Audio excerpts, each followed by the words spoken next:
Okay. Well, why don't we go ahead and get started because we do have a somewhat regimented clock that we're trying to run along today. So, and we'll have a chance to catch up for folks that may be coming in late um, as well. So, welcome. And I'm Carl Benedict, and I'm the Director of Research Data Services at the University of New Mexico. And I'm also a former ESIP president and played many different roles in ESIP over the years. And one of the things that I'm currently doing is co-leading a project with Nancy Hobel-Heinrich, who will introduce herself in just a second, um, to make some improvements and develop some enhancements for the data management training clearinghouse. And we'll talk a little bit about the DMTC in just a moment as well. But I wanted to first provide a round of introductions to all the folks that are contributing to our session today. So Nancy. Hello, Nancy Hobel-Heinrich from Knowledge Motifs LLC. I don't know what else to say except I've been involved with this the DMTC for getting on 8 years now. So it's nice to see that it's moving on and upward. That's right. Nancy is our institutional knowledge for the DMTC. Is Right. she's been there since the very beginning. As has Sophie, actually. As has Sophie, Yeah, yeah. yes. And Sophie. Yeah, thank you. Thank you, Car. Thank you, Nancy. Hi, everybody. I'm Sophie Howe. And as Nancy said, I've been working with her on the DMTC or Data Management Training Clearinghouse since 2015. I think that was the time. And very excited to be able to be along for this whole time. And at the moment, I'm supporting Carl and Nancy specifically on the usability side of the DMTC. So very excited to be able to work with all of you today. Thanks. Great. And Mona. Yes, good morning. Thank you. My name is Mona Wong. I am a software developer. I work for the San Diego Supercomputer Center, and I'm assisting Carl and Nancy and Sophie on the development of the newest version of the DMTC website. So, thank you. Great. And what we might do is, I'm hoping, because it's looking like we don't have an overwhelming number of folks, that we may do a round of introductions once we start transitioning into our breakouts and or staying in the main room, depending on what people are doing. And then we'll have a chance to get to know each other in both of those contexts. So I have a brief presentation with some background about the DMTC and the work that we're doing. And then we'll lay out the structure for what we're planning on doing today, and then start our activities, because we definitely are wanting to engage as much as possible with all of you who have come in to learn more about the DMCC, but we're also wanting to mine your knowledge and get your feedback on the work that we've done so far. So as an introduction to the DMTC, the work on the Data Management Training Clearinghouse started in 2015, and by 2016, the first content had been added to the clearinghouse, with the clearinghouse being developed in recognition of the growing need to have an ability to bring together information about what was a growing and widely dispersed collection of training materials across the internet, and with the DMTC designed to really provide a curated single point of access for a wide variety of training materials. And that initial development was supported by USGS through their Community for Data Integration, Data One, and of course ESIP, who continues to provide support for the clearinghouse through the hosting of the clearinghouse and contributing to its ongoing development. In 2018, we were successful in acquiring some support from the Institute of Museum and Library Services to spend 3 years in enhancing the DMTC. In the initial years of the DMTC, we were able to identify some areas where it could be expanded and enhanced. And through the IMLS funding, we were able to develop a plan for doing so in terms of certainly continuing to build the size of the collection, but also diversifying the collection into new disciplinary areas and towards different target audiences, to enhance the underlying metadata in the system, the documentation about the learning resources, but also then revisit how we structure the search based on that metadata. Integrate an assessment component and conduct much more extensive outreach, especially to the library community, as that is a particular, both a focus of IMLS, but it certainly is a very important target audience for the DMTC in terms of essentially academic librarians playing a significant role in training researchers in their institutions in effective data management practices. And you can see on the right of the graph here, we've been very successful in continuing to grow the collection, both in terms of the items that have been added to the system for review and ultimate publishing, that red line, and actually published items, which suggests also we're continuing to look for help in the project in terms of folks to assist us in our editorial and review process. When we talk about diversity, there are a lot of different dimensions of diversity that we're addressing, and these are reflected in a number of the subject categories or keywords, metadata fields that we have in the system. So I just wanted to highlight some of these because, of course, they're also relevant in our search and our design of the search interface that we're going to be seeking your input about. So as an example, in the lower left side of the slide, you can see the continued growth in both the number of subject categories that we have represented, but also the number of resources, learning resources that are within those subject categories. On the right, we have a much more complex visualization of the individual, more detailed subject categories. You could think of them as sort of sub-subjects, and how those have also been being added to the system and increasing in their numbers through time as we've continued to add content to the clearinghouse. Similarly, we can see continued growth in the number of distinct keywords that we have in the clearinghouse, suggesting again that that successful diversification, and also the target audiences that are assigned or associated with materials that are in the clearinghouse.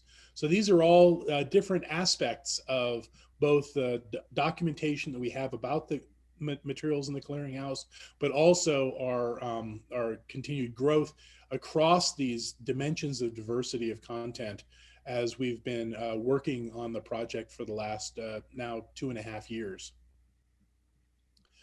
One of the unexpected activities that came up during the project is an actual redevelopment effort with announced end of life for Drupal 7, the version of the underlying platform that the clearinghouse was built upon.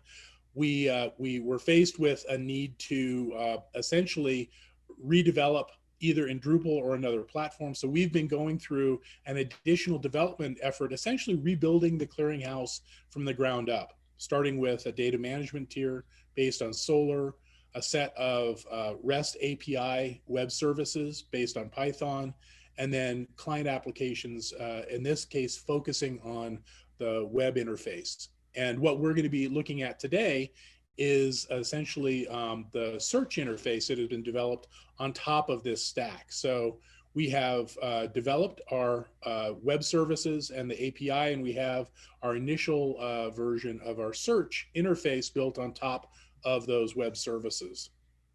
So our plan for today is to follow essentially 2 tracks. We're going to split into a group of us that will stay in the main room for the session, and we will go through a parallel activity of sort of individualized searches in the new search interface. And we will have some discussion. Any questions that come up, we'll try to answer them. And we're going to ask you to complete essentially a survey as you go through a couple of guided searches, and then search on your own for whatever materials you would be looking for. And we'll have some questions that we'd like to ask you about your experience working with the interface, and answer any questions that you might have regarding that search process, as we're trying to look for insights into how we can continue to evolve the interfaces. The searches remains very much the core of the DMTC, as we're continuing to build additional capabilities around that core of search capabilities. In parallel with that, we're going to be also conducting one-on-one interviews, where Nancy and Sophie are going to be in a breakout room, where we're going to be asking any of you who are wanting to participate in those one-on-one interviews to sign up for a particular 15-minute block. And then you would go into the breakout room with either Nancy or Sophie, and they'll do a more interview based approach in walking through your experience in doing the search, and getting your feedback in that more conversational manner, as opposed to the survey that we're using in the main room. So if you're in the shared document, you can scroll down to page 3. There is a sign-in sheet for the times. So we essentially have 15 minutes for each of the one-on-one interviews. And if you would like to just put your name in a block that you would like to sign up for in either room 1 or room 2, and Megan and Christine will be helping to move folks in and out of the interview rooms. And the one thing we're going to ask is that if you're going to be doing one of the one-on-ones, we also have a waiting room. And we're asking folks who are going to be doing the one-on-one interviews, instead of staying in the main room with us as we go through sort of our group guided interactions with the search, that you go into the waiting room, because we're really hoping that you can come into those interview sessions with sort of a novice perspective, not potentially having been prompted or tainted by our discussions and presentations in the main room around the DMTC search experience.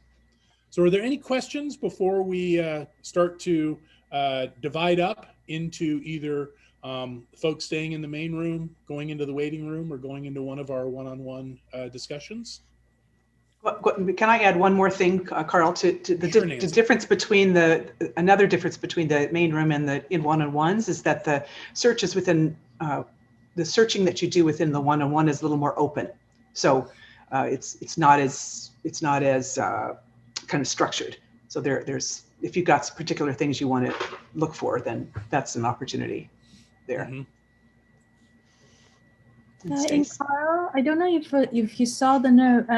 It looks like Stace, Audrey, and Debbie put in a note for 11:30 to 11:45, asking if we could do a group interview with the 3 WHOI attendees.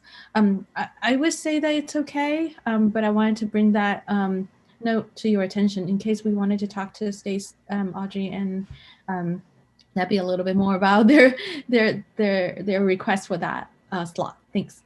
Sure, I think that would be fine, as long as you guys are happy being able to coordinate that. And that may be an argument for possibly combining both Nancy and Sophie, consolidating into that time block, just so that both of you are there to sort of participate in the interaction. I guess it will depend on how many other people want to do one-on-ones. Right.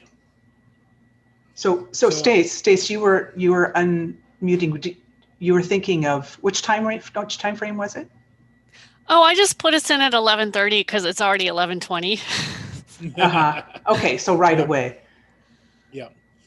And for some reason, the copy of the document, I'm not seeing anybody in any times. Yeah, nor am I. Oh, really? Yeah. So well, I can put you in. So Stace. It looks like people were editing the top version in the agenda instead of the open version at the bottom. Ah, I see. I see them up top. okay, let me pull that Okay. out. Let me just pull that out here. Well, and given our I see what you timing, mean. Yeah. I'll I just put- edited the top table. That's okay. So 11:30. so do we have any other folks interested in one-on-ones? Because we can go ahead and get you scheduled in, probably realistically starting at 11:30.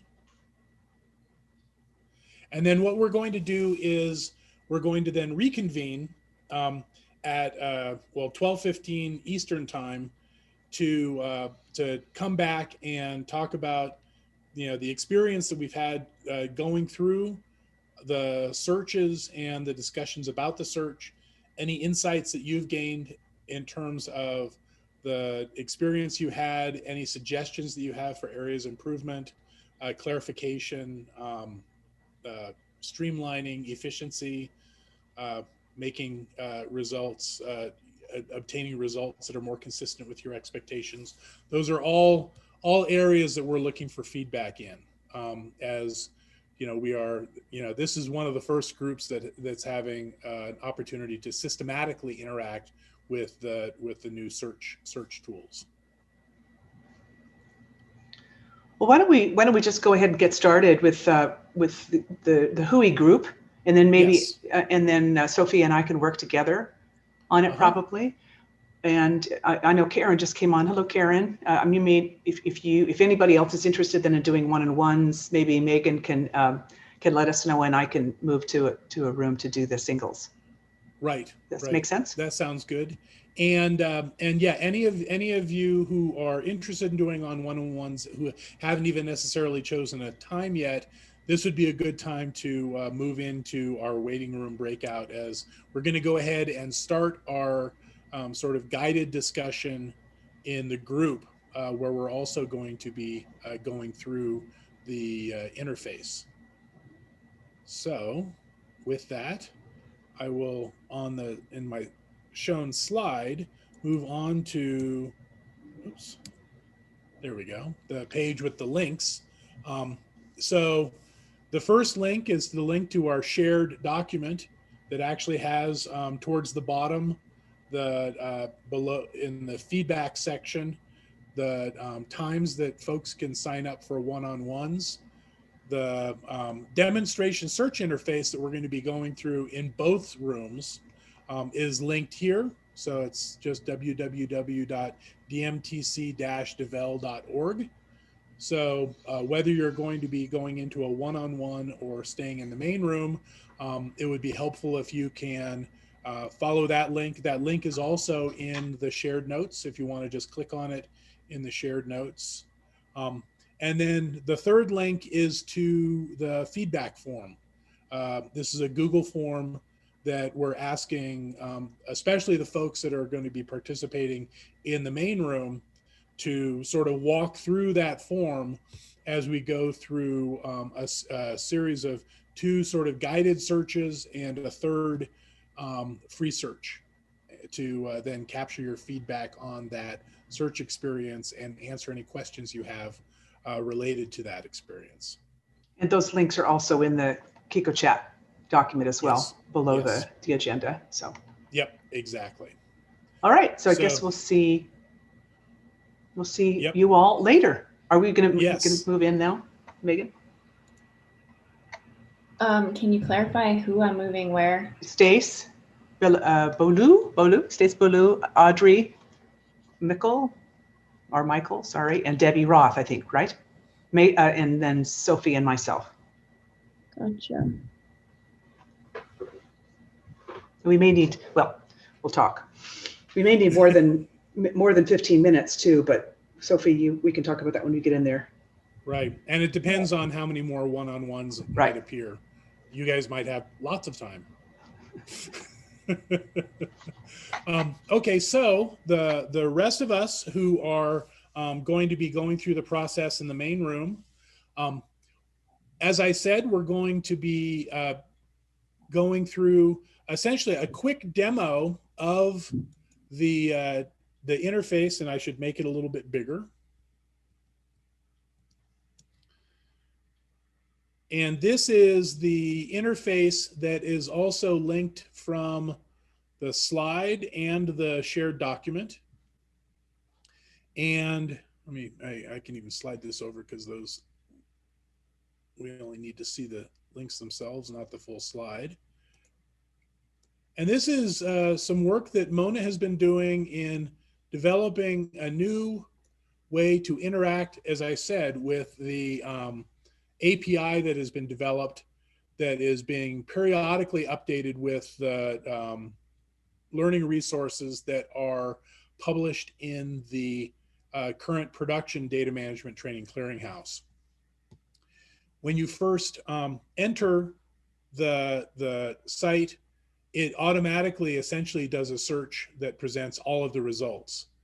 And then you have an opportunity to do a free text search using the search box, or or modify your search using a set of keywords. And the screen automatically updates itself with each of those searches. I'm not going to say much more right now because what I'd like to do is actually have you start working with the search and starting to gain an experience essentially as a novice user in the clearinghouse, so that we can get your feedback without having received a lot of instruction. Because as many of us know, instruction is not something that many people working on web interfaces are seeking or desiring. They want tools that are ideally intuitive and don't require a large reference manual. The link for the feedback form is the bottom one, this bit.ly.30L or 1, probably L, 75KK, given fortunately the font kind of distinguishes between letters and numbers. And the feedback form starts with just asking for some basic information about yourself, so that you give us permission. There's a question at the end about whether or not you would be willing for us to follow up with you if we have any questions about your feedback. And what we're going to be doing in that survey is, after just asking for some contact information, our first step is just to ask you for your first impressions after first loading up the page. And so if we can just take, let's just say, a couple of minutes for you to load up the page and provide us your initial impressions in terms of what are the features that you remember from that first look at the page, and then what adjectives you would use to describe the page. This is going to help us make sure that we're being able to highlight the capabilities that we'd like, and that it's fairly clear and memorable for folks. We'll just take 2 or 3 minutes for that before we move on.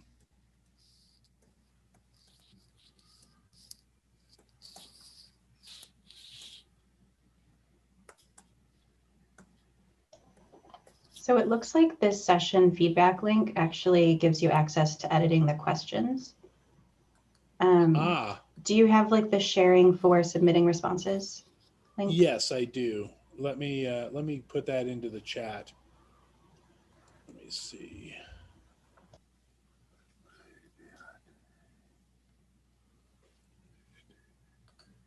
Let me get the link here. I thought that's what we had. Copy this and put it in the chat. There we go. That should hopefully go to the respondable version of the feedback form. Yep, this looks good. Okay, great, thank you. And I'm going to change that in my slide right here.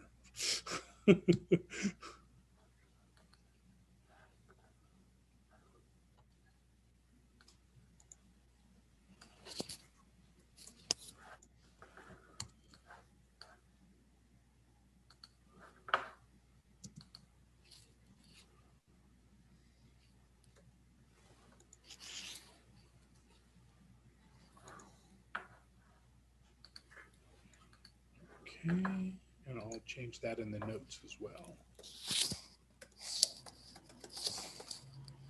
Yep, I already changed it, so it should be good Oh. in the notes. Great, thank you. Mm-hmm. Boy, it's so nice to have help. So are folks done with sort of that initial impression step? Not quite yet. Okay.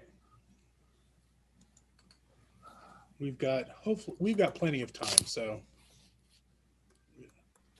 we're not in a gigantic rush. Can you answer a general question? I was just Absolutely.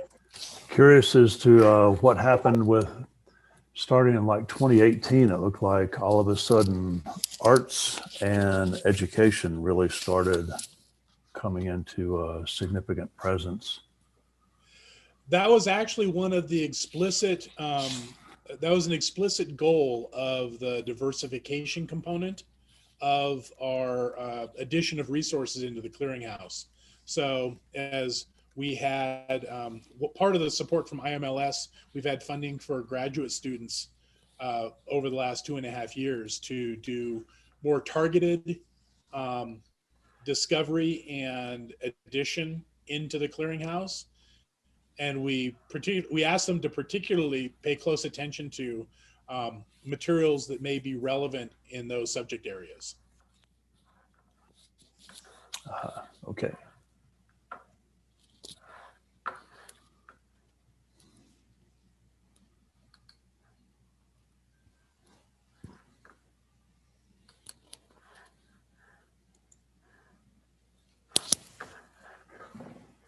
Okay.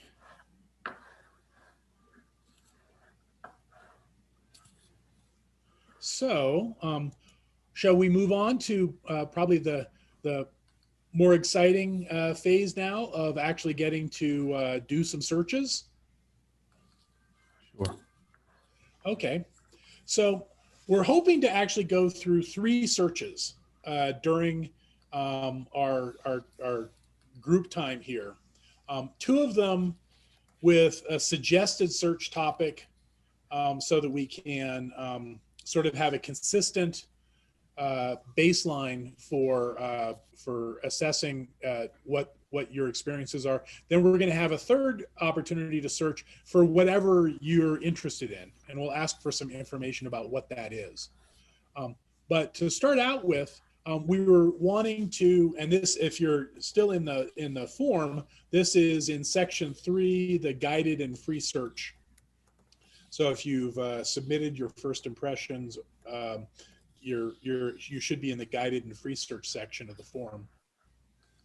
What you can do is, in the first instance, what we'd like you to do is do a search for materials somehow related to version control and GitHub.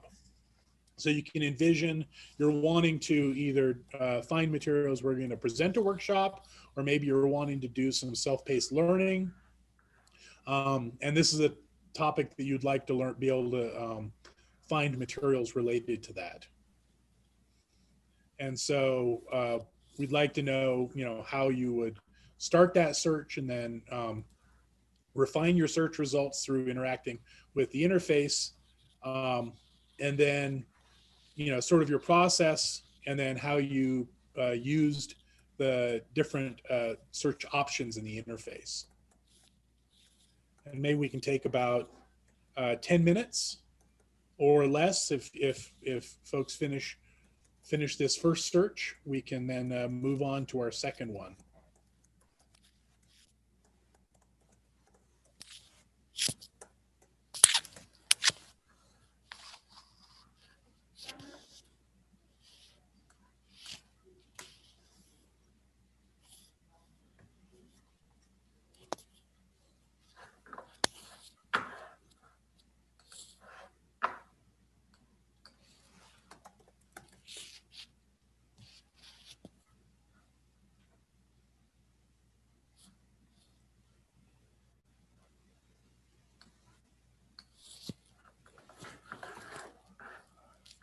Are we supposed to be getting a lot of results?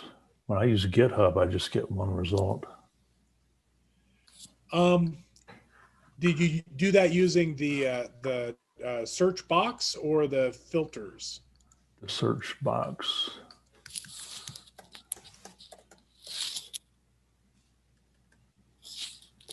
See, I got 15 with an all lowercase. Oh, now I see. Okay, so you need to, I'd already done one search previously, so it doesn't automatically reset. You've got to reset it back to the, you've got to hit clear in between searches. Mm-hmm. So that's not intuitively clear in case you want feedback. Absolutely. That's exactly the kind of feedback we're looking for.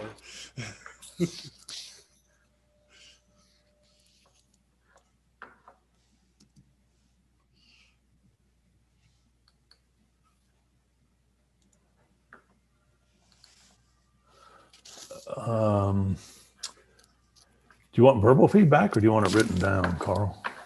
Well, ideally written at least, but if you have some verbal feedback, we'd be happy to take that as well. Sure.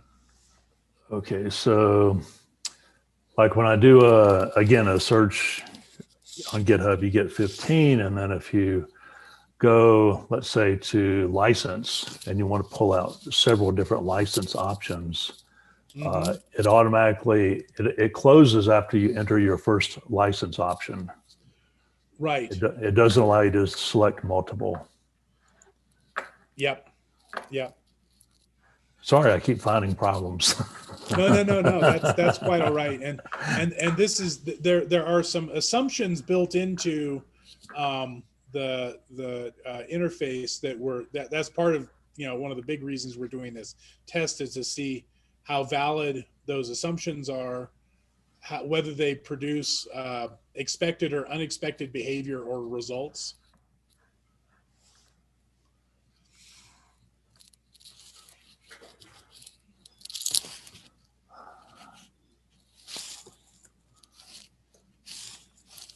So a question on that, the question form seems to be very specific.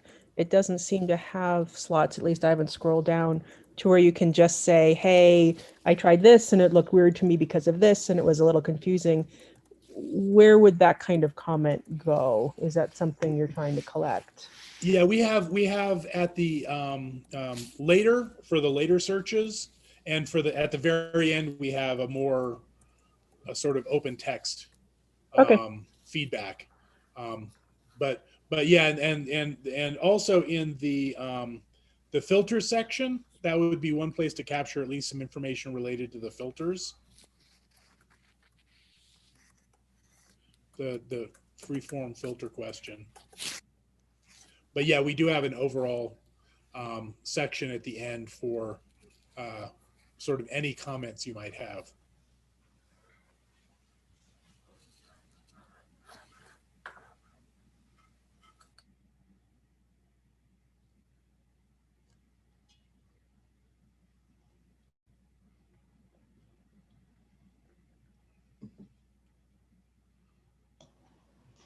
I'll put this in my form too, but a general comment on the filters. So it's awesome that there are so many, but I noticed when I was trying to go through and pick filters that some of them didn't have any tags within them, but you don't know that until you click on them. So it would be helpful to have like just the number of tags that are within each filter level shown in this main list. So in terms of the high level indications, so like for example, I'm looking at my results for GitHub right here. If I'm looking at the keywords, the individual keywords have a number next to them that indicates the number of resources that have that keyword, but also something at the top level. Is that what you're talking about? Right. For example, if you click on learning resource type, I think it's the third filter from the bottom. That one doesn't have anything in it. Right. Yeah, so ideally that would potentially either show a 0 or maybe even drop out of the list if there are no relevant learning resource types within the subset that you're looking at. Right. Okay, great, thank you.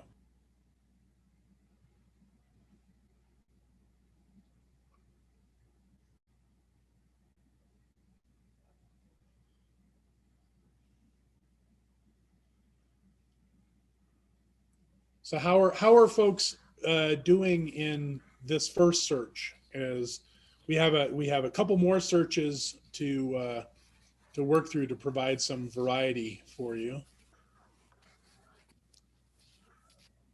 I started the second search. Oh, okay. Which, and and if you want to move forward, that's absolutely great.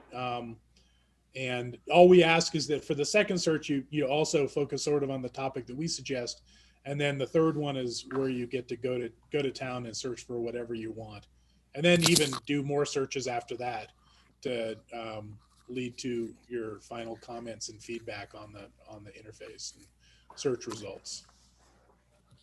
the previous comment about numbers of objects found based on the different filters seems like that would be pretty easy to implement, because if you click on one of the filters then and there are sub areas below it, it does provide the number of objects that are there. Mm-hmm. Yeah, and those do automatically, the ones with the individual items under each one do drop out if they have a 0. Would it be useful to drop out the ones that have 0 resources associated with them in terms of the top level categories, or would that be a little counterintuitive in terms of filter categories sort of appearing and disappearing in the list? I think it would be good to leave them there, but maybe ghost them somewhat, have them like a lesser shade of gray or something to indicate, so it's clear that, you know, there's 0 there. Mm-hmm. But that, Yeah, I was thinking the same thing. yeah, having some consistency is good. The other thing that's a little bit of a challenge is, you know, the thing that I like is the title of the products seem to be a larger font and in blue. It would be nice if the filter terms were also a little bit larger and in blue as well. Maybe it's just something that old people with weak eyes have trouble with. But. Mm-hmm. And the one thing that I should mention, because it looks like it may have dropped out. Oh, it's showing up in some of them, but has anybody clicked on the titles? Yeah, I just did.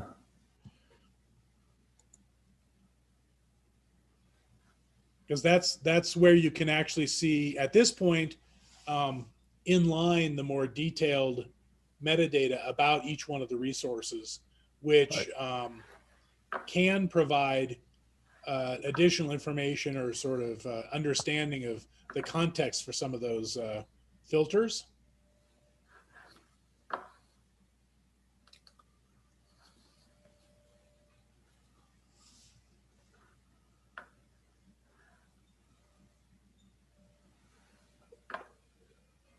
One thing I've noticed, is it possible to put in age of the document or object? Some of them are pretty old. Mm-hmm. Yeah. And people might be curious about that. Mm-hmm. That is something that we've been looking at refining, and that's actually we've started to integrate that into the back-end metadata model. But it turns out that the way the original Drupal platform was storing information about the creation date and modification dates is not really consistent with what our understanding would be in terms of the age of the resource itself versus when it was added to the clearinghouse versus when it was published in the clearinghouse. So we've been having to sort of build a new model for being able to potentially have information on all 3 of those, at least the 2, when it's published and when the resource itself was created or modified. So we're aiming for that, but we currently don't have that exposed through the interface.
So are there any other questions that are coming up or comments that folks might have? Is there hopefully by now maybe working through the second search? Or maybe even moving towards the third search? Carl, this is Matt Merrick. I'm on the third search. I agree with Bill's comment about the dates. I think that's I recognize the challenges you just said, but I think that is definitely something that I look at, was this created in 2011 or 2020? Uh-huh.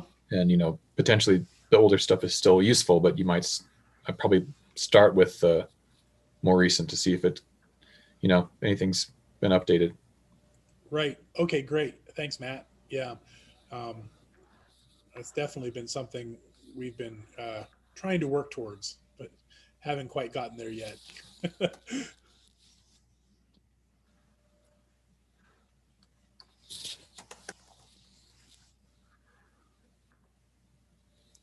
But one comment, one thing that I like about the new interface in comparison to the previous one, since I have looked at that one, a fair amount, is I like that the authors show up right there. I think that's really nice. And,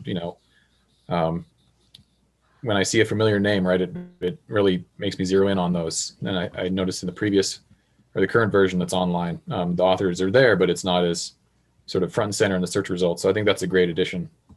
Okay, great.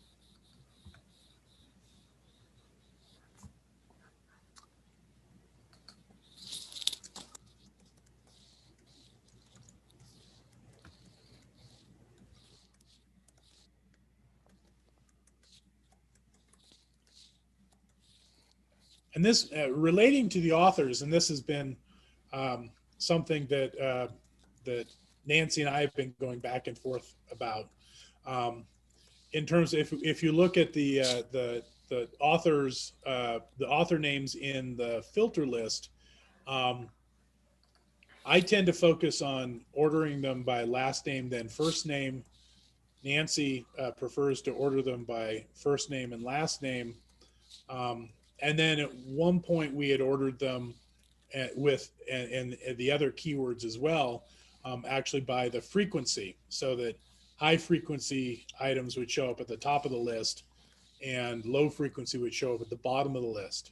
What are some of the preferences from this group?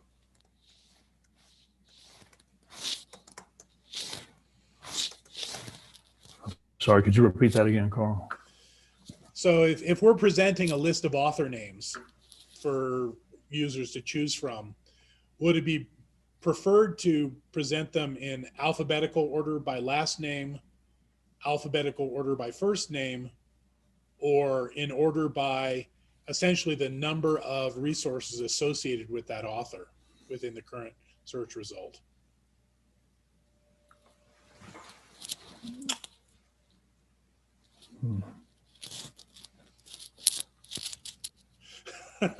Question.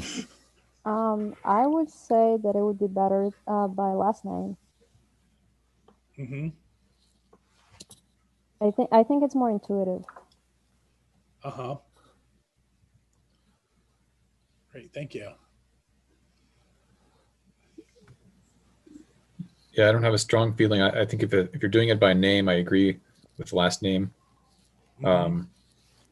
I think my expectation is that they would be ordered by how many resources there are under that name. I think for a lot of the filters, that makes a lot of sense. But I recognize the authors that may not be quite as, it might be somewhat arbitrary for authors. Yeah, yeah.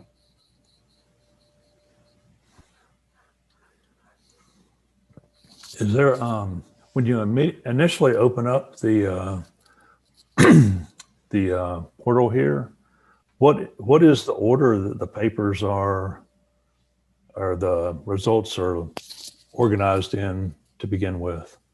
Is it by in usage?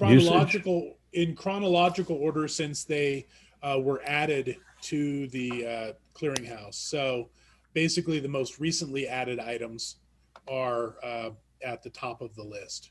Oh, okay.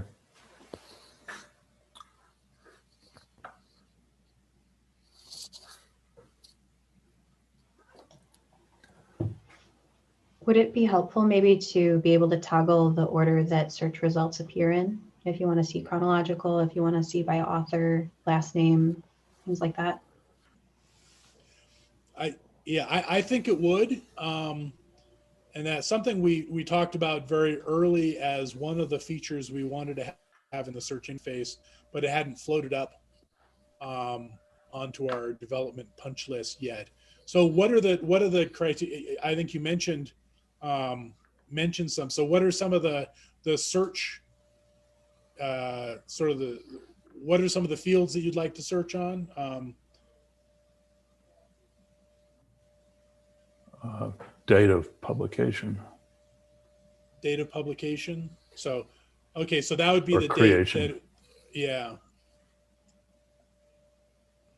So that would be the date for the resource itself, not necessarily when it was added to the clearinghouse. Right. Okay.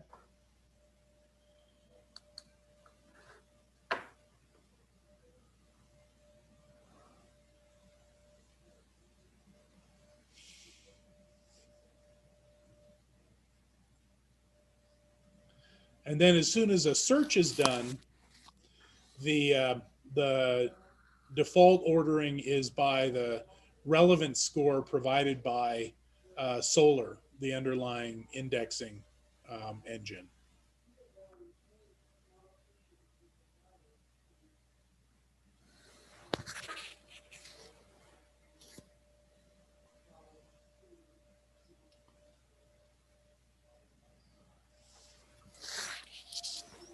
What have you done to make sure that there's no broken links in there?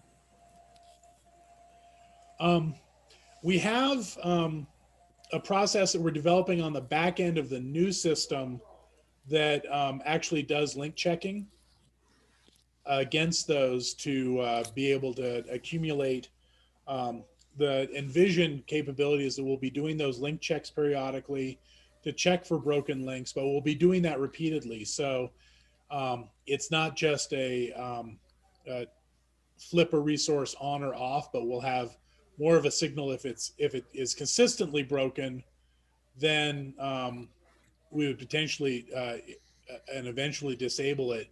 But if it's periodically unavailable when we do the link checks, we would have that as a part of the metadata for tracking the status of the items. The current data management training clearinghouse also does link checks automatically to verify that the links are still good.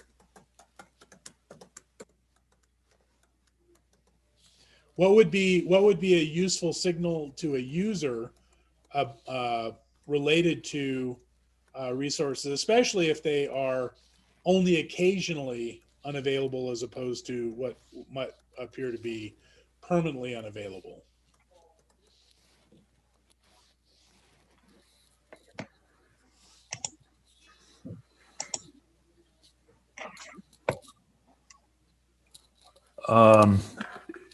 You know, one thing we did in Data One was at one point was things that were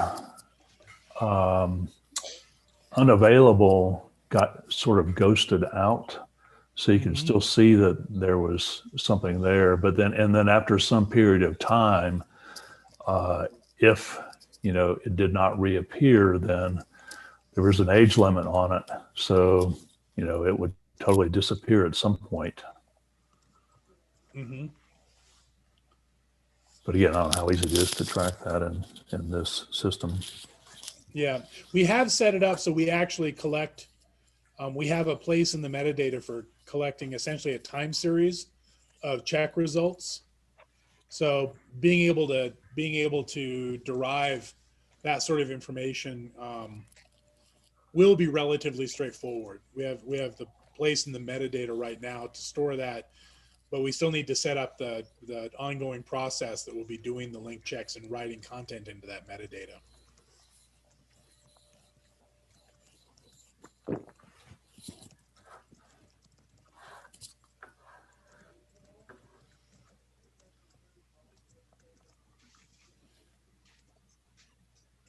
And then you just want us to submit when we finished?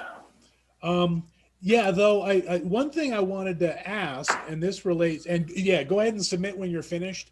But one thing I wanted to ask in particular about the filters, and we get at this with some of the questions related to the choice of filters and the and why or why not you might have used them.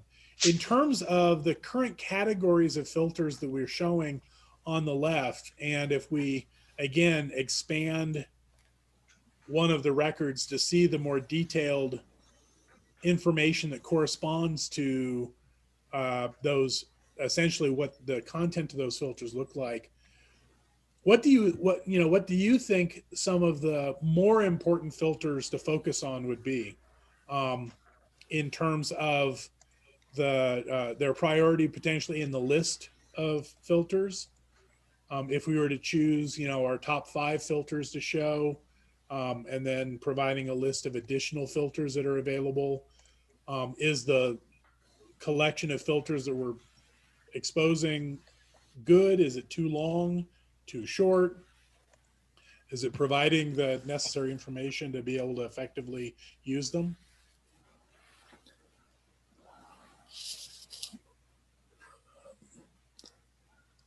I think some of them are more useful than others. So for example, when I'm looking, I might be looking for, again, keyword is really important. That definitely should be the top, but I'm also looking for author as opposed to maybe authoring organization. Author organization doesn't seem to be quite as relevant. Languages, probably not as relevant either.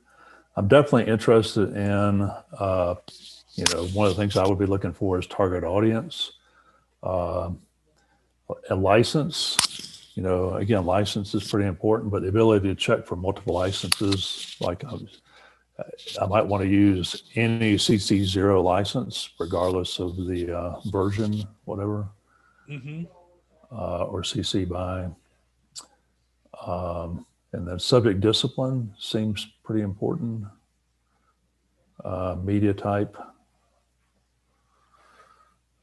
Some of the others, again, seem like they could either flow down below, or they could be organized in some way as well, because it is a pretty long list. You could have like the sort of a high level, and then have another one, dealing with like the educational aspects, learning resource type, educational purpose, educational frameworks. Those could be grouped together. There might be, again, just a way to make it a little bit more intuitive, so you don't have to read through 15 filters. And related to that, are there any other suggestions in the filter space?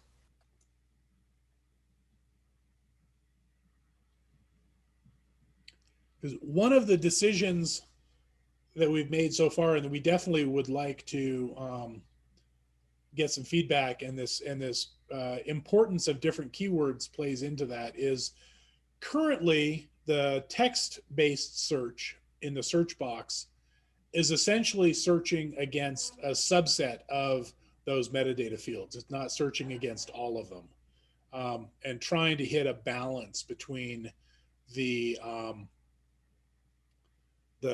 coverage across all the different category metadata elements that could potentially produce some noise in the search results,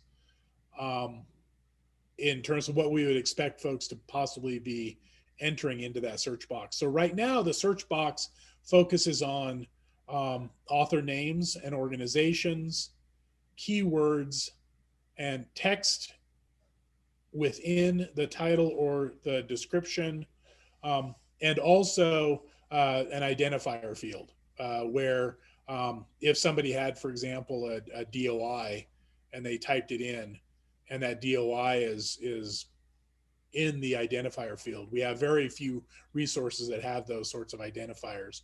We're also searching against that field.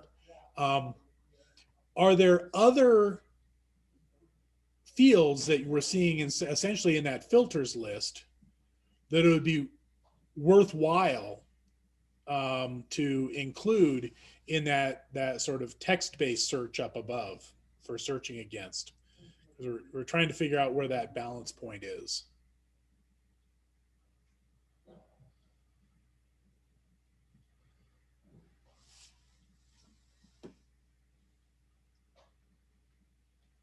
I think that could be a potential problem, though, if you add in too many more things. Mm-hmm. So, yeah, you know, something in dealing with, let's say, under learning or educational purpose, you know, could also be confounded by words that are used in, let's say, the abstract that would point you down into a rabbit hole that you don't want to necessarily go. mm-hmm. But again, I think those key filters at the top are, you know, the ones that people are going to use very frequently. Again, keyword, author, you know, probably the most important ones.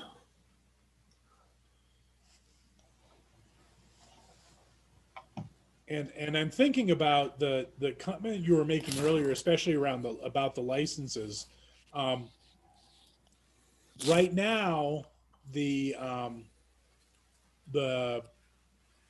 composition of the search that is submitted essentially treats each of the filters as an and, so that, you know, if you check one box and then you check another box, it has to have both of those values. But Bill, if I'm correct in hearing what you were suggesting, being able to inject some OR logic into some of those keyword searches would be helpful. Yeah, and it seems like that would be most effective for both keywords and license, is when possibly subject discipline. But when I was looking through, you know, the one that I would most frequently be looking for are, you know, certain resources that I could use with some kind of a CC0 or CC by license. So I don't want it, you know, I would use the OR function there, definitely. Uh-huh.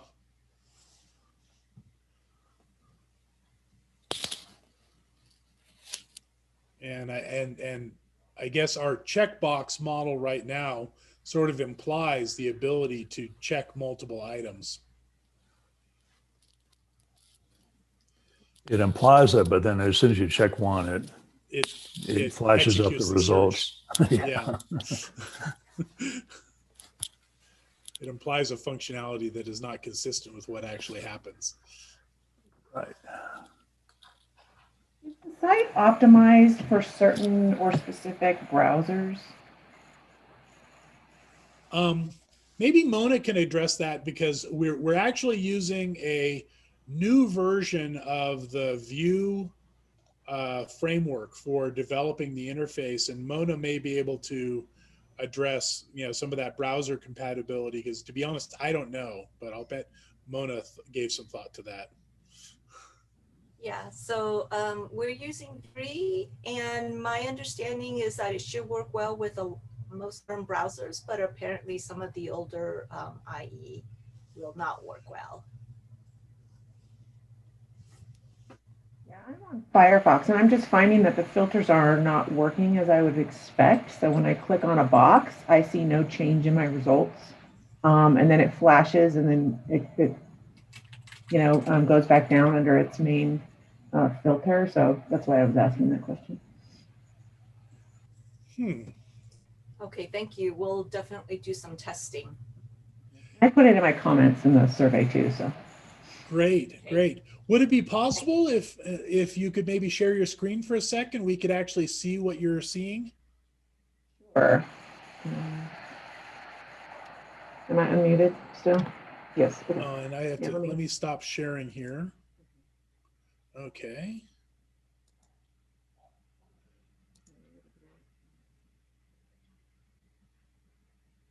Can you see that? Yes. So I'm trying to think of one of the searches that I did. But either way, if you go in and you see this search results, I was going under license. And then there was this Creative Commons one, and I hit the box. And it just stays this way and doesn't change. And I know Firefox can cause issues a lot, so that's why I wanted to ask that question. But in that case, I think there was only that one option, so it wouldn't change. There was only one option there. But it's not listed in here. So shouldn't it take me to this? So yeah, if you if you expand them by clicking on the blue title, I think Bill is right in that all four of those, you're seeing the only 4 records that are related to that specific license. And That's by right. clicking on it, you're essentially reselecting the same 4. Okay, so this is really more of a user understanding of how the filters versus the text search works. Right, but it's also, I think, a good indication, and this is something that had been lurking in the back of my head as well, in terms of being able to actually remove the currently applied filters from the list and show them possibly up above as a part of the, sort of information about the current search. So that, because what you're experiencing is, it is somewhat counterintuitive to be able to essentially choose a filter that you've already re-choose a filter, which wouldn't necessarily change the results. Yeah, so this all stemmed from, my text word was Creative Commons, and it returned 1 result. And so then I had to mess around to get more results, but I couldn't, but yet when I was looking at a lot of these filters, which now are not showing, Creative Commons is listed in this title in a lot of different documents. So it was surprising to me that I got only 1 result. Right, and actually, you have encountered one of the paths that over the past couple of weeks, as we've been talking about this and contemplating the questions that we wanted to ask for this session. There is, as I was saying earlier in our discussion with Bill, this assumption of sort of this additive model for search, which works relatively well if you start with a free text search and you continue adding filters to the results. But if you start with a filter and then enter a free text search, that additive model can actually result in 0 items. Because each new choice you make until you hit the clear button essentially reduces the result set. So that would explain why you were seeing so few items if you had done a Creative Commons search in the text box to begin with and then narrowed it down to one of the specific ones, you would have seen a more intuitive result. But if you started with a filter based on one of the specific Creative Commons licenses, like that one that only had 4 items, and then you typed Creative Commons in the text search, what essentially it's doing is it's searching for Creative Commons inside that existing result set. And I think that's something that has risen on our update priority list as we think about as we think about what the interaction between those 2 search modes looks like and the implications for an intuitive search result.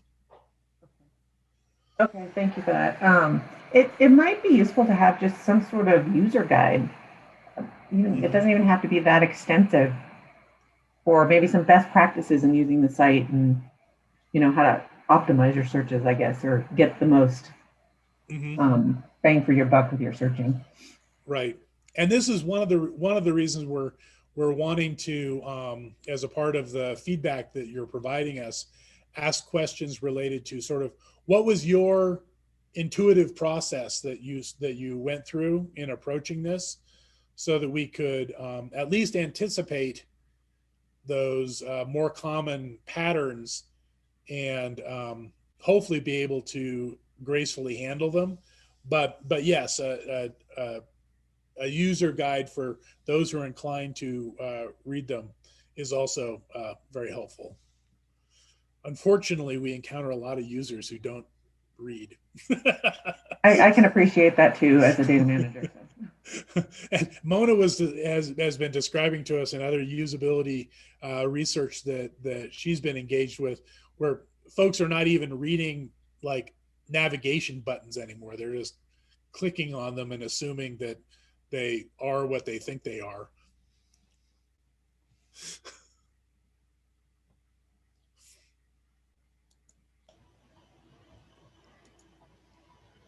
So any other closing comments or feedback from this group before we reconvene in about 3 minutes with looks like there's maybe been one group in the one-on-one space the whole time. So as we potentially reconvene our two groups for some final discussion and feedback.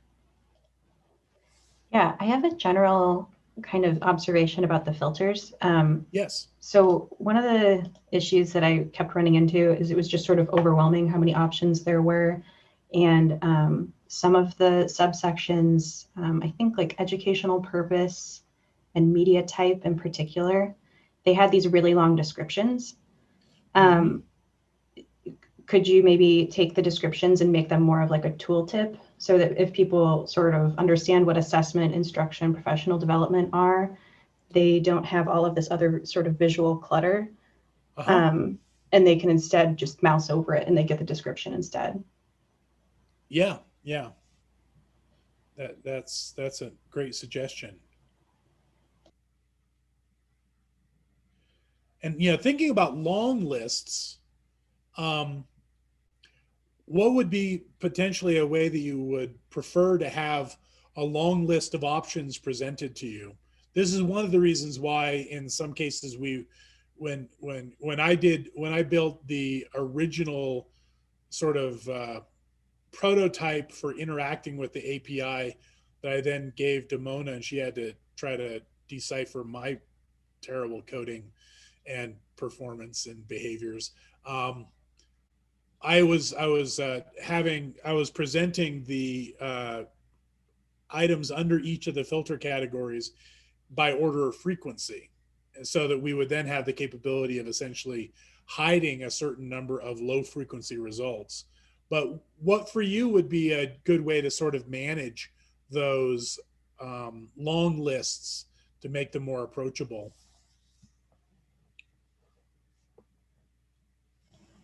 I would say frequency, definitely. I mean, you can even see here the first one that comes up has only one result, but the second one has 276. And I think I naturally assume that the one at the top is the most prevalent. And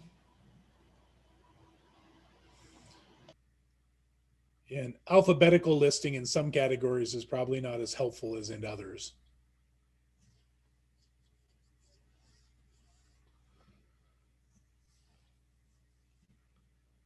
Okay, looks like maybe I'll broadcast a message.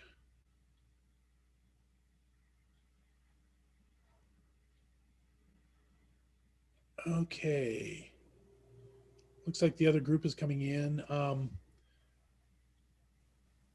So let's see. Carl, in the chat, someone is struggling with the feedback form. Yeah.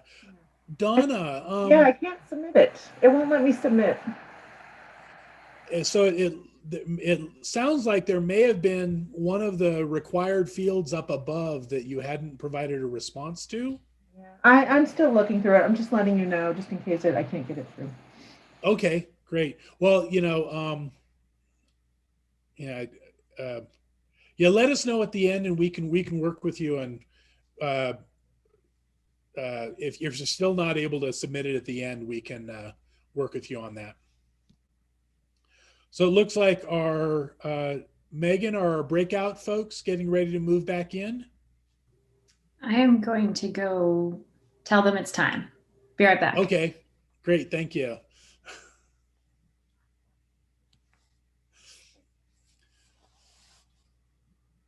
So we'll, so any other comments before the other 5 folks come back in? Well, despite all the criticism, it's looking really good. Vastly improved over prior versions. Great, thank you. And that's also good news. You're taking 3 steps forward.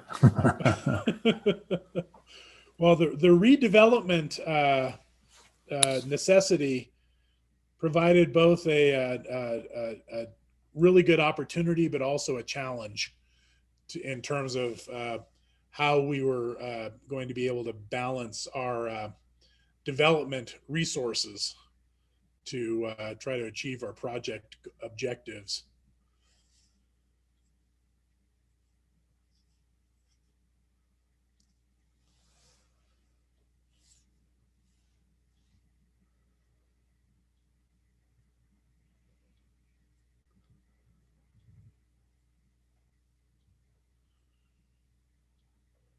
Okay, it looks like our breakout folks are migrating back in, maybe?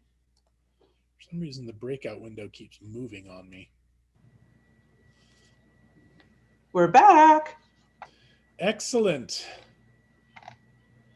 Excellent. So looks like you guys ended up having a smaller group discussion in parallel with our larger group discussion. Yep, basically, it was really good. Excellent. Excellent. So I guess I would ask, what were some of the high points in terms of your discussion around the search experience? Actually, I think I might maybe Audrey and Debbie want to make the comments, because we've taken notes, but there's a lot there. Just if you want to say something succinctly about what you found, that would probably be best. Yeah, that would be great. Can I say anything succinctly? Yes, you can. I mean, it doesn't have to be succinct, but we do want to go at some point. I find the site really impressive. I think it's cool, like how much content is on there. And, I think, there's definitely a clean interface. We talked about like maybe some ways to make things come to your attention a little better, or what things to make come to your attention. Obviously, that's up for debate. But then just sort of what can happen with the filters to make those a little more user friendly. But just an impressive amount of work obviously has gone into it. So I'm impressed. I'll let Debbie take over.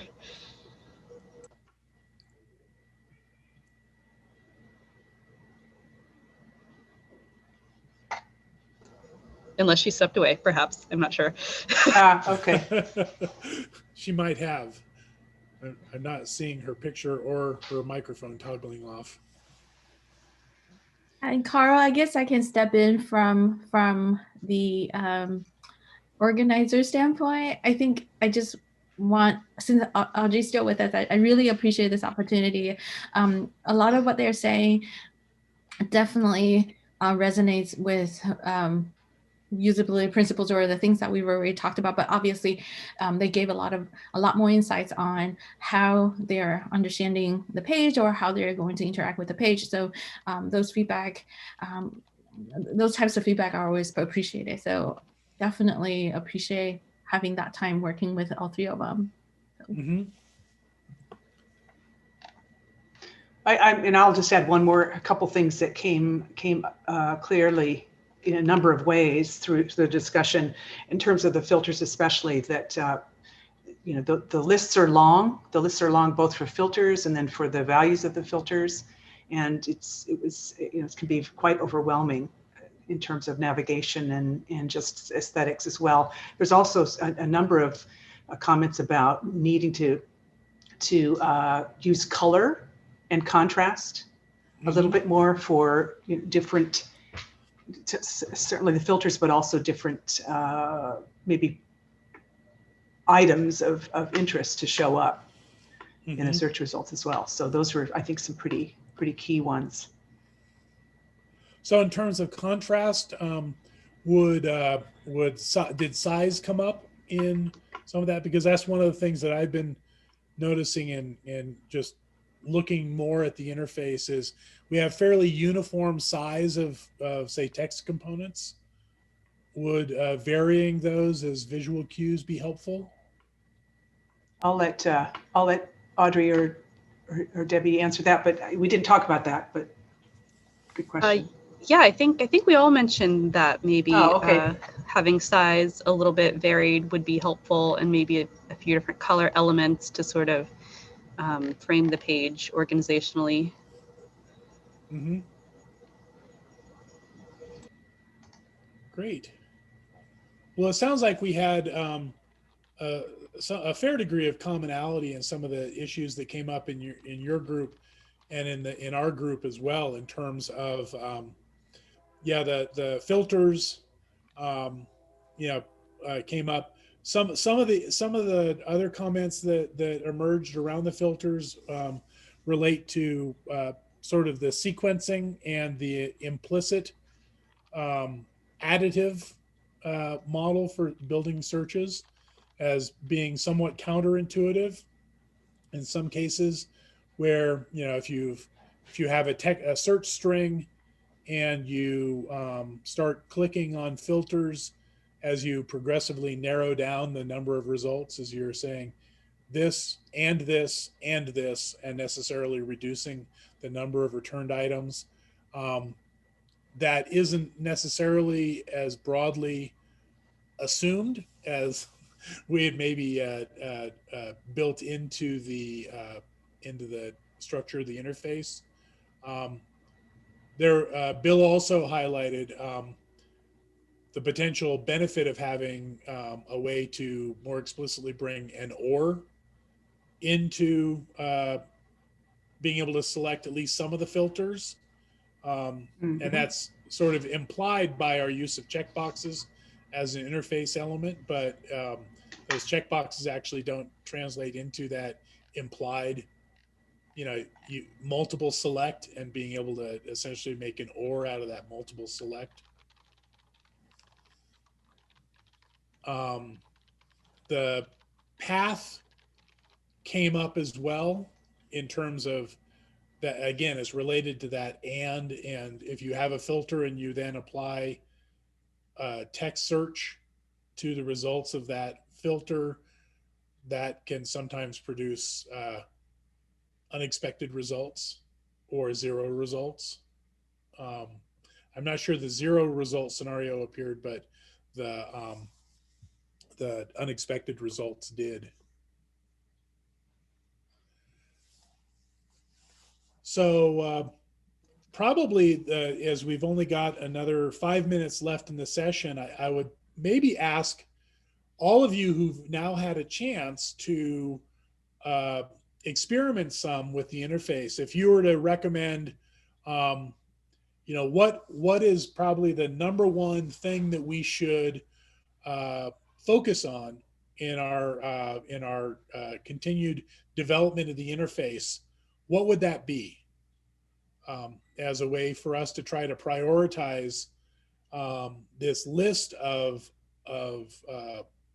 observations and suggestions that have come up over the last 90 minutes. What would be, the top priority if you had your preference?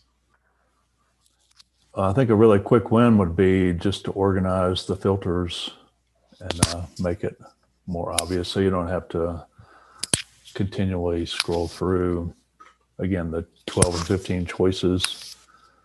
Maybe have them more intuitively organized with the main filters up at the top, like you do have, keywords, author being the key ones, but then others below that maybe in some kind of organized fashion.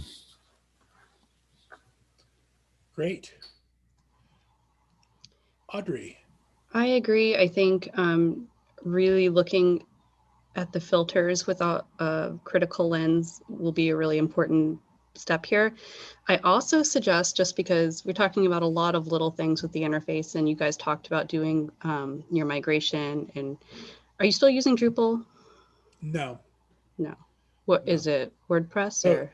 it's basically built from the ground up using a combination of a Solar index, and then the API is built in Python using Flask. So it's basically a custom built API sitting on top of the Solar index. Okay. Well, I would suggest, if you're spending a lot, I don't know how much time or people are, kind of thing you have for that, but I would suggest maybe looking at some of the Bootstrap CDN options that you could just apply to the theme and try out different, designs. That way it might just make work a lot faster. Mm-hmm. Yep. Yep. And I think Mona's been looking at some of the Bootstrap integration with Vue, which is the user interface, the client interface framework that we're using, and I think there was some emerging discussion about Bootstrap theming. Was that correct, Mona? Yeah, so we're using Vue 3 and Bootstrap. The Bootstrap Vue doesn't support the newest Vue 3, but apparently they're working on it. But we can certainly take some of the Bootstrap design themes and apply it ourselves and see how that works as well. So we don't have to wait for the integration of Bootstrap and Vue.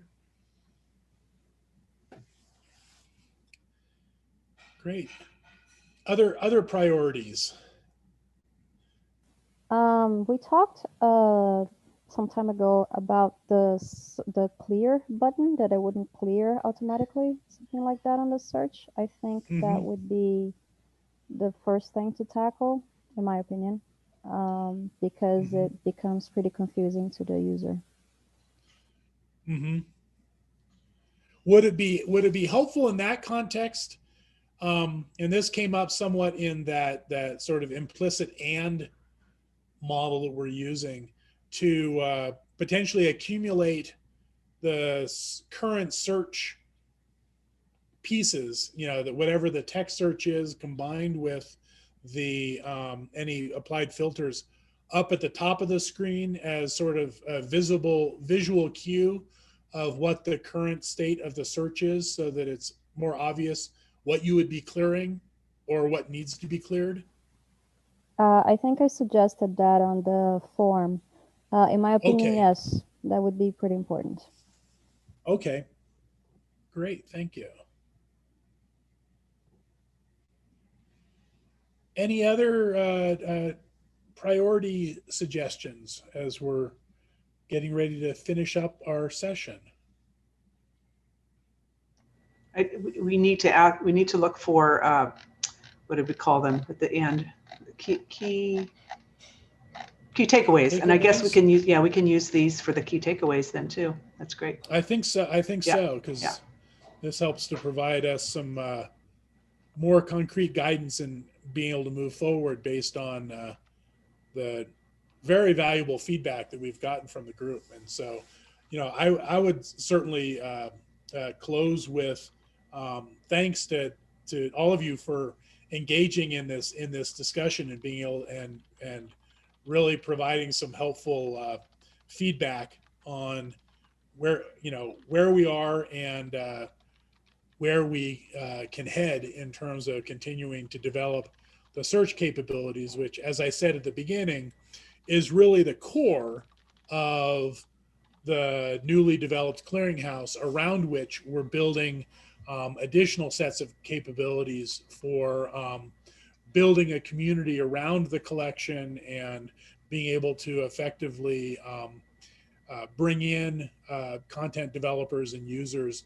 into more connectivity with each other. But ultimately, sort of like, gathering folks around the campfire, where the content and access to that content remains the campfire that we bring folks around.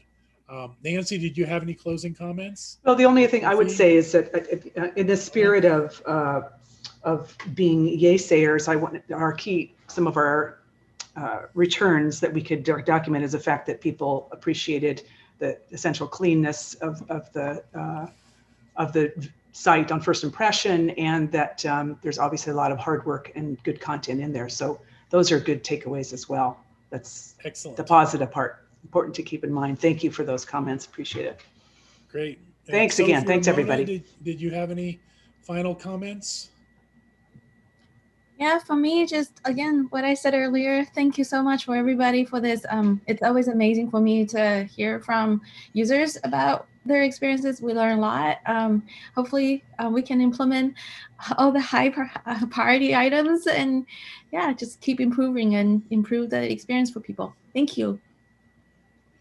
I'm very excited about looking at some of the things I saw come up in the searches today. So good. Thanks, Audrey. That's great. Excellent. Excellent. And yeah, I was really excited to be able to bring this to, especially to our ESIP audience, because I know that this is a very experienced group with many dimensions of this, so that we'd be able to get some really good feedback. And my hopes were met. And thank you, everybody. And I hope you have a great rest of the meeting. And we'll see you out there somewhere. Did Mona have you anything else to say? Yeah, did Mona? Oh, no, I just, I ditto what Sophie says. So yeah, nice to meet everyone. Thank you. And thanks to Megan and Christine too for the help. Yes, yes. Wouldn't have happened without it. No kidding. All right, and thanks Christine, everyone. In particular, thanks for your great notes in the main room. Oh yeah, okay. Hopefully hopefully I didn't miss anything important. We got the recording, so that's good. Thanks. All right, take care. Bye-bye.